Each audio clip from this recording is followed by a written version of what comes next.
Hello and welcome. இப்போ இந்த வீடியோல நாம பார்க்க போறது ரயில்வேஸ் எக்ஸாம்ல கேட்கப்பட்ட ஒரு ஒரிஜினல் क्वेश्चन. இந்த क्वेश्चனை பொறுத்த வரைக்கும் படிச்சு முடிச்சதுல இருந்து அதிகபட்சமா ஒரு 2 செகண்ட்ல நம்மால சால்வ் பண்ண முடியும். ஃபர்ஸ்ட் நான் கேள்வி என்னன்னு படிக்கிறேன். A school has 3 classrooms. A school has 3 classrooms 1, 2 and 3. The ratio of the number of students in classrooms 1 and 2 is 2:3 and that in 2 and 3 is 7:9. If the total number of students is 124, then the number of students in classrooms 3 is what? இதான் கேள்வி. Sir क्वेश्चனை புரிஞ்சிக்கிறதுக்கு எனக்கு time எடுக்குது அப்படின்னு சில பேர் யோசிக்கலாம். First क्वेश्चனை நம்ம என்னன்னு புரிஞ்சுப்போம். பாருங்க, ஒரு ஸ்கூல்ல மொத்தமா 3 கிளாஸ் ரூம் இருக்கு. அந்த கிளாஸ் ரூம் பாத்தீங்கன்னா ரோமன் லெட்டர்ஸ்ல கொடுத்திருக்காங்க 1, 2 and 3 அப்படின்னு சொல்லிட்டு. அடுத்ததா பாத்தீங்கன்னா ratio of the number of students in the class room 1 and 2, அதாவது ஃபர்ஸ்ட் 2 கிளாஸ் ரூம்ல இருக்க ஸ்டூடெண்ட்ஸோட ரேஷியோ என்ன அப்படின்னு பார்த்தா 2:3 ரேஷியோல இருக்கு. சோ கிளாஸ் ரூம் 1 and 2 ஓட ரேஷியோ என்ன 2:3. சரி, அடுத்ததா பாத்தீங்கன்னா and that in that 2 and 3 and that in 2 and 3 னா கிளாஸ் ரூம் நம்பர் 2 and 3 ல அதோட ரேஷியோ என்னவா இருக்குன்னு பார்த்தா 7:9 இருக்கு. அடுத்ததா பாருங்க, if the total number of students is 124, மொத்தமா அந்த ஸ்கூல்ல 124 ஸ்டூடண்ட்ஸ் இருக்காங்க. அதாவது இந்த 3 கிளாஸ் ரூமும் சேர்த்து 124. சரிங்களா? அடுத்தது the number of students in the classroom 3 is what? இதான் கேள்வி. அதாவது கிளாஸ் ரூம் 3 ல எத்தனை பேர் இருக்காங்க? இத இப்ப ஆப்ஷன்ல கொடுத்திருக்காங்க. ஃபர்ஸ்ட் என்ன பண்றேன்னா ஒரு பேசிக்கான விஷயம் உங்களுக்கு தெரியணும். என்னன்னா 2 டிஃபரண்ட் ரேஷியோ கொடுத்திருக்கும் போது அதை எப்படி காமனா நாம ரெண்டுத்துக்கும் சேர்த்து ஒரே லைன்ல ரேஷியோ கண்டுபிடிக்கிறதுன்றது நமக்கு தெரியணும். அதனால அதை நான் வந்து எப்படி போடணும்னு சொல்றேன். அதுக்கப்புறமா எப்படி ஷார்ட்கட்ல பார்த்த அடுத்த செகண்டே உங்களால இந்த சமுக்கான ஆன்சர் சொல்றதுன்றதும் சொல்றேன். ஃபர்ஸ்ட் நான் நார்மலா சொல்றேன், கவனிங்க. காமன் ரேஷியோ எப்படி எடுக்கிறதுன்னு உங்களுக்கு தெரியணும். சரியா? சோ ஃபர்ஸ்ட் நான் என்ன பண்றேன், class room number 1, class room number 2, அதே மாதிரி கிளாஸ் ரூம் நம்பர் 3 எழுதிக்கிறேன். சரியா? கிளாஸ் ரூம் நம்பர் 1 and 2 கான ரேஷியோ என்ன கொடுத்திருக்காங்க 2:3. அப்போ இந்த இடத்துல 2, இந்த இடத்துல 3 எழுதிக்கிறேன். சரியா? ஏன்னா கிளாஸ் ரூம் நம்பர் 1 and 2 கான ரேஷியோ. அடுத்ததா பாருங்க, class room number 2 and 3, class room number 2 and 3 அதுக்கான ரேஷியோ என்னது எனக்கு 7:9. சோ இங்க என்ன பண்றேன், அப்போ 7:9 எழுதிக்கிறேன். சரியா? ரைட். இப்போ எனக்கு இந்த மூணுத்துக்கு காமன் ரேஷியோ நான் சொல்லணும். நான் ஃபர்ஸ்ட் நம்ம இந்த பேசிக்க புரிஞ்சுப்போம், அதுக்கப்புறமா ஷார்ட்கட்டா நான் சொல்றேன் எப்படி போடணும்னு. சரிங்களா? அதனால ஃபர்ஸ்ட் நம்ம பேசிக்க புரிஞ்சுப்போம். இப்போ எனக்கு காமன் ரேஷியோ எடுக்கணும். ரேஷியோ 1 and 2 இருக்கு, அப்புறம் ரேஷியோ 2 and 3 கிளாஸ்க்கு இருக்கு. இப்போ காமன் ரேஷியோ எடுக்கணும். இந்த மாதிரி கொடுத்தாங்கன்னா கவலைப்படாதீங்க, டைரக்டா என்ன பண்ணுங்க, ஃபர்ஸ்ட் ஸ்டெப் என்னன்னா இதை அப்படியே மல்டிப்ளை பண்ணுங்க. சரிங்களா? இப்போ அப்படியே மல்டிப்ளை பண்ண என்ன வந்துடும், எனக்கு 21 வந்துடும். அதே மாதிரி இந்த சைட்ல இந்த மாதிரி டைரக்ஷன்ல மல்டிப்ளை பண்ணுங்க, இந்த டைரக்ஷன்ல மல்டிப்ளை பண்ணுங்க. மல்டிப்ளை பண்ணா எனக்கு என்ன வரும், 2 × 7 என்ன வரும் 14. அவ்வளவுதான், வேற ஒண்ணுமே இல்ல. சரியா? சோ இந்த சைட்ல பண்ணா 2 × 7 14 வந்துரும். இந்த சைட்ல அப்படியே ஸ்ட்ரைட் லைன்ல மல்டிப்ளை பண்ணா 3 × 7 21 வந்துரும். அப்புறம் இந்த சைட்ல மல்டிப்ளை பண்ணுங்க. சரியா?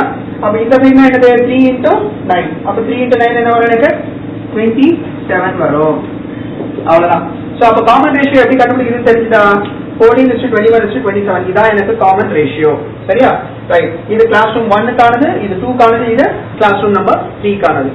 சரி, இப்போ ஒரு விஷயம் நீங்க கவனிக்கணும். என்னன்னா எப்பவுமே ரேஷியோவை பொறுத்த வரைக்கும் அங்க என்ன வேல்யூ கொடுத்திருக்காங்களோ அது சம்பந்தமான குறிப்பிட்ட வேல்யூ ஆனது டெஃபினட்டா அதோட மல்டிபிள்ஸ், அதோட பெருக்கத்துல தான் இருக்கும். பாருங்க, இங்க எனக்கு கிளாஸ் ரூம் நம்பர் 3 கான ரேஷியோ என்ன வந்திருக்கு, எனக்கு 27 கிடைச்சிருக்கு. கரெக்டா? இந்த 27 இருக்கா, இந்த 27ஓட மல்டிபிள்ஸ்ல தான் கண்டிப்பா எனக்கு இந்த ஸ்கூல்ல கிளாஸ் ரூம் நம்பர் 3 ல இருக்க ஸ்டூடெண்ட்ஸ் இருப்பாங்க.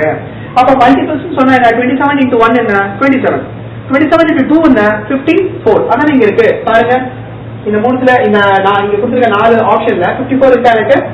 அதே மாதிரி 27 × 3 என்ன 81. 81ல எந்த ஆப்ஷனுமே இல்லவே இல்லை. கரெக்டா? அப்ப கண்டிப்பா எனக்கு, அதாவது 81ல எந்த ஆப்ஷனுமே இல்லவே இல்லை.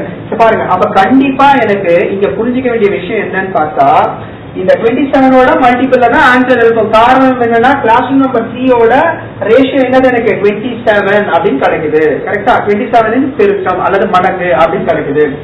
சோ அப்போ இங்க நீங்க புரிஞ்சுக்கணும், என்ன புரிஞ்சுக்கணும்னா இந்த வேல்யூவை நான் டைரக்டா கண்டுபிடிச்சாலுமே ஆன்சர் கிடைச்சிடும்ல.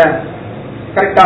சோ அப்போ டைரக்டா இந்த வேல்யூ கண்டுபிடிக்கிறதுக்கான வழி என்ன அப்படின்னு பார்க்கும்போது இந்த கேள்வியை பொறுத்த வரைக்கும் இந்த மாடல்ல கொடுக்குற எந்த மாதிரி கேள்விகளா இருந்தாலும் ரேஷியோ 2 ரேஷியோ கொடுத்திருக்காங்க.